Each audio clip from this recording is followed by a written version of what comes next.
আজকে আর খায়েন না, আজকে বহুত খাওয়া রয়েছেন, চলেন বাসায় যাই। এই বেড়া তোরে যেটা কইছি ওইটা কর, টাকা তোর না টাকা আমার, বুঝছস? যা।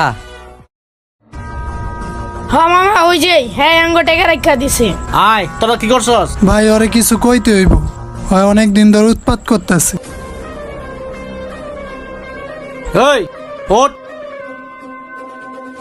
ভাই কোন কি কইবেন? এবারে এই তুই বলে জায়গা ভিতরে বইয়া বাজে বলে আড্ডা করস, আর বলে কি করস? ভাই আপনারে কে কইছে এডি? ওই সাইফুল মিয়া জায়গার মালিকে না? মাইসে কি কইব? আমি তো সামনে দেখতেছি, তুই আমার সামনে ঢুকতাছ। তুই বলে এই পোলাপান টাকা রেখে দিছ? ভাই এই পোলাপাইন জুয়া খেলে, আপনি কি এ বয়সে জুয়া খেলছেন? এই পোলাপাইন যে জুয়া খেলে অত টাকা রাখবো না কি অগ্র চুমা দিমু? ভাই কি রে তুই কেমনে কথা কস? ভাই আপনি আমার গায়ে হাত দিলেন।